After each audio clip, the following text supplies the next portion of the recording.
Allahu Akbar, Allahu Akbar. La ilaha illallah, wallahu akbar, Allahu akbar, walillahil ham, alhamdulillah. Selesai sudah kewajiban kita melaksanakan siam Ramadan, berlapar-lapar di siang hari dan bergadang tidak tidur, melakukan qiyamul lail dan tilawatul Quran di malam hari. Shawwamun qawwamun. Mudah-mudahan apa yang telah kita lakukan dicatat oleh Allah Subhanahu wa ta'ala di tengah-tengah kedurhakaan kita kepadanya. Kita tinggalkan perintah-perintahnya tanpa ada perasaan menyesal. Kita langgar larangannya tanpa ada perasaan bersalah. Ya Allah, dengan hati yang berlumuran dosa, saya masih membuktikan bahwa Engkaulah zat yang paling aku cintai. Aku tahan haus dahagaku, aku tahan lapar perutku, aku lakukan sholat tarawih sebulan penuh. Mudah-mudahan ini bisa Engkau terima sebagai bukti bahwa saya adalah seorang muslim. Ini yang pertama. Yang kedua, kita jadikan monumen di dalam hati kita Ramadan sebagai suatu nuqtatul intilaq, sebagai starting point, bahwa mulai hari ini ya Allah, setelah Ramadan berakhir, saya akan berusaha melaksanakan perintah-perintahmu mastata'tu, yang ringan dan yang berat, yang mudah dan yang sulit, yang besar pahalanya dan yang mungkin di mata orang banyak dianggap sebagai pahala yang kecil. Catatlah ya Allah, mulai hari ini saya telah bertobat. Saya akan isi sisa-sisa hidupku dengan kenikmatan Islam, kenikmatan pergi ke masjid, kenikmatan berjamaah, berdesak-desaan dengan saudara-saudaraku sesama muslim, yang miskin, yang kaya, yang sarjana, yang tidak sekolah, yang pejabat, yang rakyat jelata, semuanya di hadapanmu merasa kecil. Hanya Engkaulah yang besar, dipimpin oleh imam. Allahu Akbar. Sehari 5 kali. Ikhwani fiddin arsyadakumullah. Kelak di kampung akhirat, Allah Subhanahu wa ta'ala akan membagi manusia menjadi 2 kelompok. Yang satu kelompok orang-orang kafir.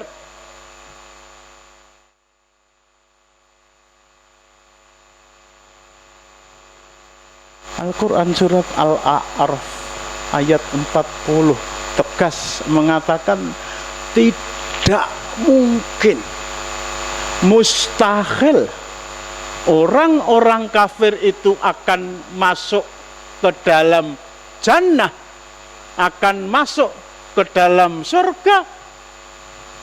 Al-Quran menggambarkan dengan gambaran yang paling gitu, hatta yalijal jamal fi sammil khiyat, sampai ada unta yang bisa masuk ke lubang jarum.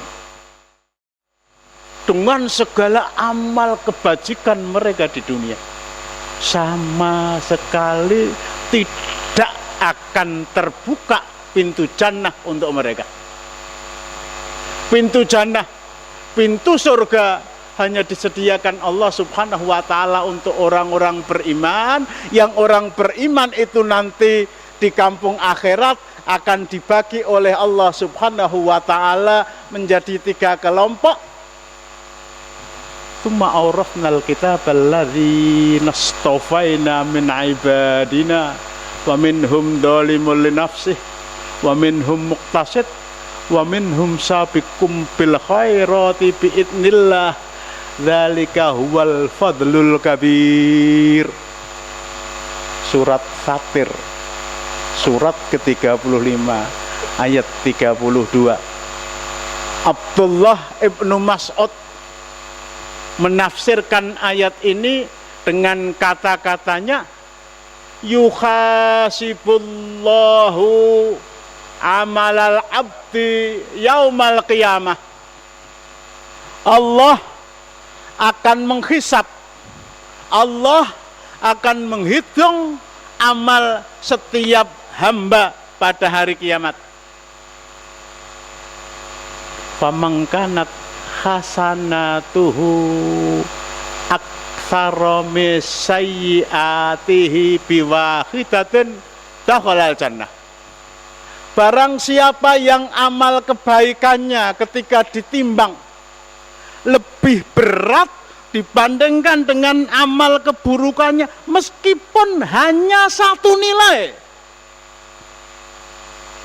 Maksudnya, seandainya amal keburukannya itu berjumlah 1 juta, dosa-dosanya berjumlah 1 juta, sementara kebaikannya berjumlah 1 juta 1 juta 1.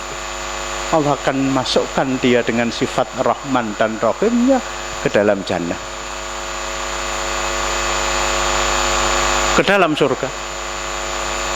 Wa man kanat sayyi'atuhu aktsara min hasanatihi. Orang yang beriman yang kebaikannya lebih ringan daripada keburukannya.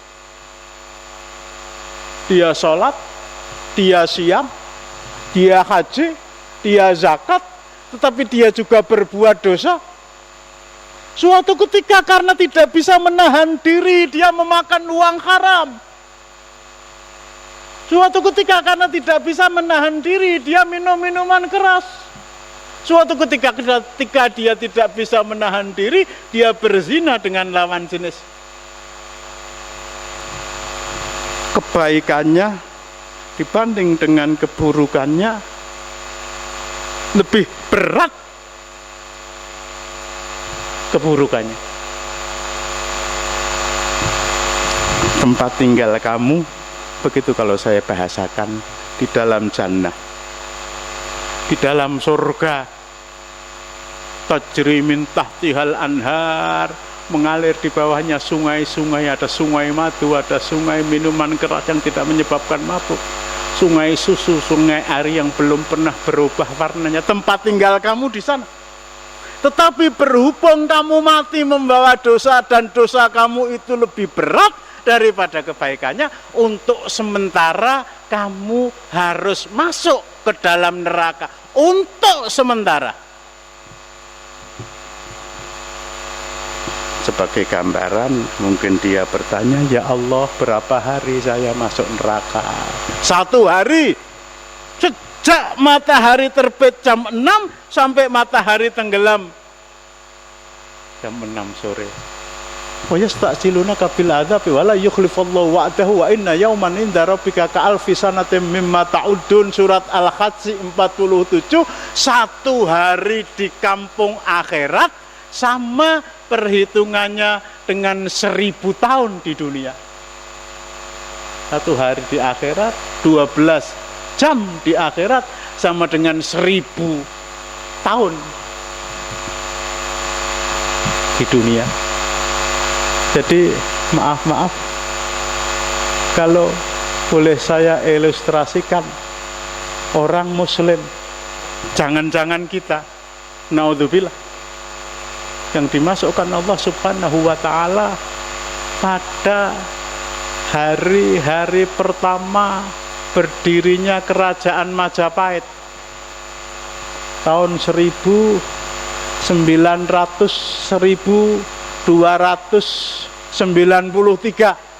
satu hari 1000 tahun dia akan keluar dari neraka nanti tahun 2093. Sekarang baru 2016. Rabbana atina fid dunya hasanah wa fil akhirati hasanah wa qina adzabannar. Ya Allah, berikan kepada kami kebaikan di dunia, kebaikan di akhirat. Maksudnya masukkan saya ke dalam surga tanpa harus mengalami masuk ke dalam neraka. Satu hari 12 jam sama dengan 1000 tahun. Ini golongan yang kedua. Yang pertama, yang kebaikannya lebih berat tempatnya di surga. Yang kedua, yang keburukannya lebih berat tempatnya juga di surga, tapi harus mampir ke dalam neraka. Golongan yang ketiga, faman istawat hasanatuhu wa sayyi'atuhu, orang yang kebaikan dan keburukannya seimbang. Dia ditempatkan oleh Allah subhanahu wa ta'ala di sebuah tempat surun bainal jannati wan nar, namanya A'raf, tempat yang mensekat antara surga dan neraka. Sementara dia tidak dimasukkan ke dalam surga, tetapi dia tidak dimasukkan juga ke dalam neraka. Siapa yang amal kebaikan dan keburukannya seimbang? Salah satu di antara contoh yang diangkat Rasulullah sallallahu alaihi wasallam, seorang mujahid yang mempelanai kudanya, yang mempersiapkan sanggurdinya, yang mempersiapkan tombak dan pedangnya, panah, busur dan tamengnya, secara ikhlas lillahi ta'ala, mengharapkan ridha Allah, maju ke medan perang, memerangi orang-orang yang memusuhi Allah, memerangi orang-orang yang memusuhi Rasulullah, memerangi orang-orang yang memerangi dan memusuhi Islam. Akhirnya dia mati syahid. Tapi mengapa tempatnya di A'raf? Ketika dia berangkat menuju medan perang tanpa mendapatkan izin sekaligus ridho dari kedua orang tuanya.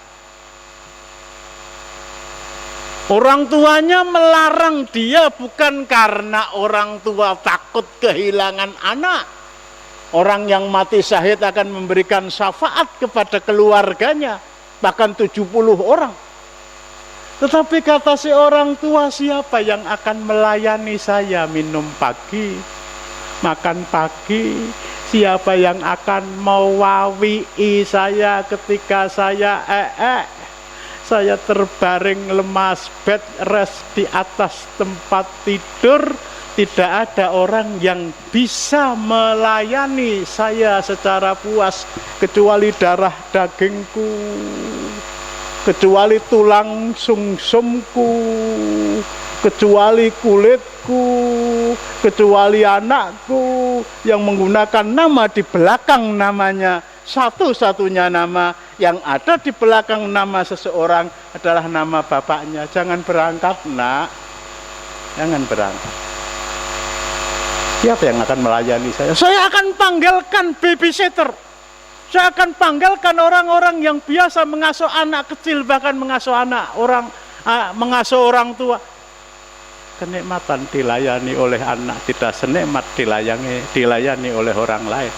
Akhirnya si anak nekat berangkat ke medan perang, dia mati terbunuh, kesahidan dia, mati syahid yang dia alami menjadi penghalang bagi dia untuk masuk neraka. Nggak ada orang mati syahid masuk neraka. Tetapi kedurhakaan dia kepada orang tua.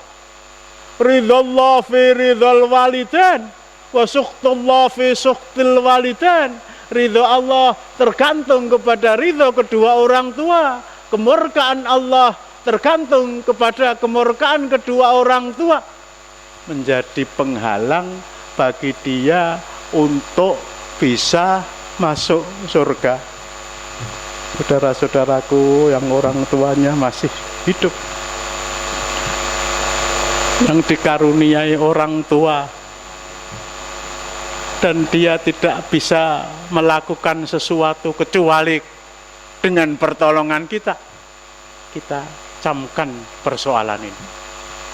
Seorang yang sudah maju ke medan perang, mati syahid dibunuh oleh musuh, terhalang keberadaan dia masuk ke dalam a'raf karena kedurhakaan orang tadi kepada bapak dan ibunya, karena tidak mendapatkan izin dari keduanya.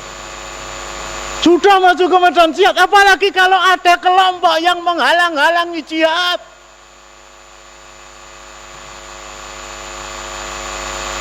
Ada kelompok yang mengatakan jihad itu tidak wajib, terutama untuk kondisi hari ini. Kelompok yang mengatakan orang yang jihad itu orang khawarij. Orang sudah maju medan jihad saja di a'raf tempatnya. Bagaimana kalau Anda masih melakukan pola pikir seperti itu?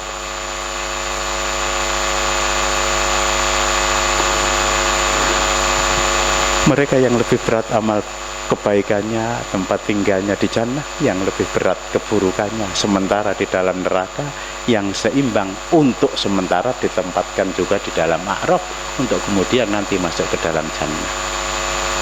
Di mana tempat tinggal kita kelak nanti di kampung akhirat? Tentu saja kita masuk jannah yang kita harapkan, bighairi hisab. Masuk jannah tanpa harus mampir ke dalam neraka. Tetapi kita ingat kata-kata Umar ibnul Khattab radhiyallahu an, Amirul Mukminin yang menggantikan Abu Bakar As-Siddiq setelah Rasulullah wafat, digantikan oleh beliau. Seorang laki-laki yang oleh sejarawan Inggris Dr. Michael Hart dikatakan sebagai orang yang paling berjasa kepada dunia. Dari 100 orang, Umar ibnul Khattab menduduki urutan nomor 51. Yang pertama Muhammad, ya orang Kristen tidak menyebutkan sallallahu alaihi wasallam. Yang pertama Muhammad. Yang kedua Isaac Newton.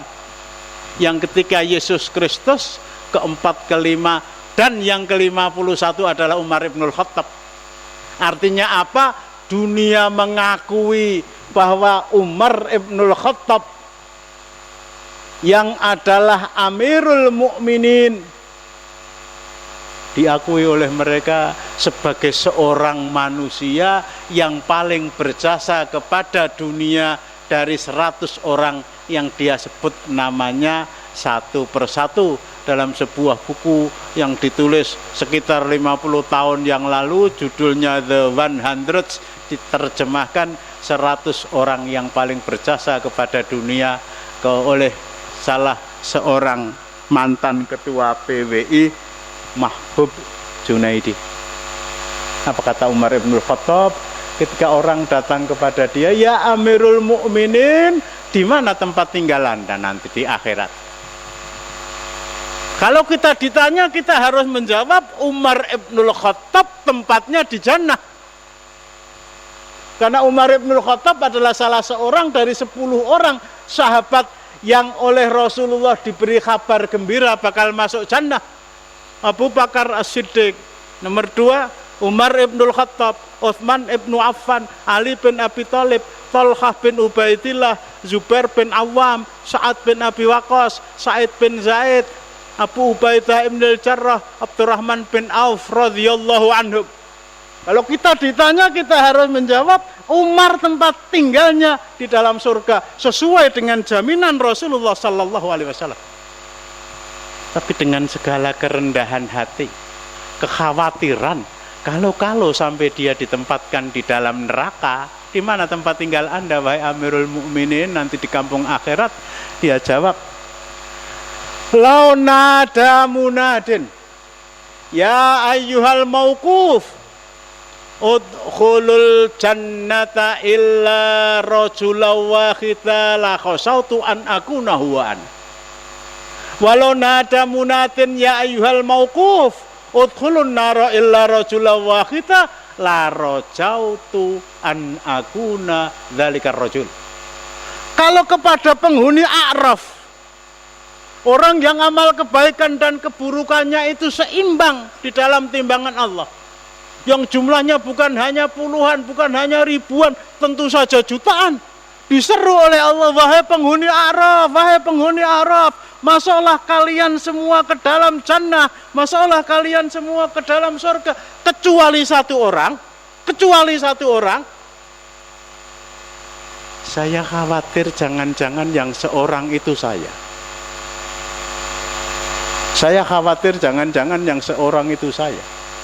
Sebaliknya kalau penghuni A'raf itu disuruh, masuklah kalian ke dalam neraka kecuali satu orang. Masuklah kalian ke dalam neraka kecuali satu orang. Saya berharap mudah-mudahan yang seorang itu saya. Apa yang tersirat dari jawaban itu? Paling banter, kata Umar ibnul Khattab. Orang nomor 2 setelah Rasulullah, Abu Bakar, dan yang bersangkutan Umar ibnul Khattab. Paling banter tempat tinggal saya nanti di kampung akhirat adalah A'raf. Umar ibnul Khattab. Bagaimana dengan kita? Kita letakkan jannah itu kepada suatu niatan yang harus diposisikan bainal khauf war raja. Khawatir. Kalau Allah tidak memberikan tempat kepada saya, sementara tetap berharap mudah-mudahan Allah subhanahu wa ta'ala memberikan sebagian dari tempat di dalam jannah itu kepada saya. Terlalu optimistis kepada surga. Saya sudah membaca syahadat, saya sudah sholat, saya sudah haji, saya sudah infak, saya sudah mendirikan masjid, saya sudah mendirikan pondok, saya sudah menyantuni beribu-ribu fakir miskin. Tentu tempat saya di dalam surga. Jelas orang tadi imannya belum pas seperti yang diinginkan oleh Rasulullah.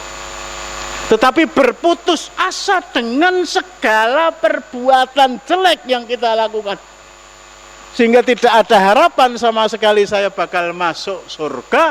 Itu pun juga dilarang oleh Allah subhanahu wa ta'ala. Kita letakkan bainal khauf war raja. Ikhwani fiddin, arsatakumullah. Allahu akbar, Allahu akbar, la ilaha illallah, wallahu akbar, Allahu akbar, walillahil hamd.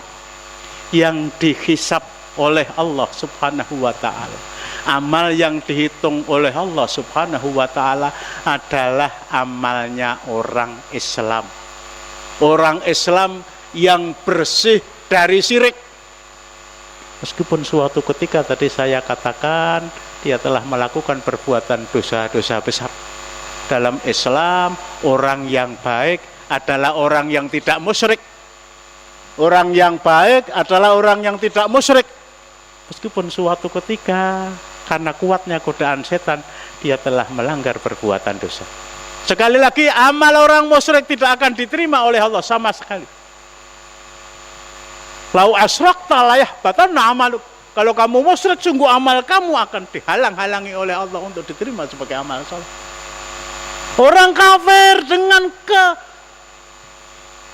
kebajikan yang dia lakukan, dia dirikan pondok, dia dirikan rumah sakit gratis, dia dirikan rumah panti asuhan gratis, dia dirikan sekolah-sekolah gratis. Surat An-Nur ayat 39 mengatakan a'maluhum kasyarobin biqi'ati yaksabuhu dham'anu ma'a. Amal mereka itu seperti fata morgana yang tampak di mata orang yang kehausan, berada di tengah-tengah padang pasir, seakan-akan itu air, tetapi begitu dia dekati, air yang disangka air padahal bukan air, itu akan menjauh, akhirnya dia akan mati, lemas, kehabisan tenaga, kehabisan cairan. Orang-orang yang kafir, amal mereka seperti fata morgana.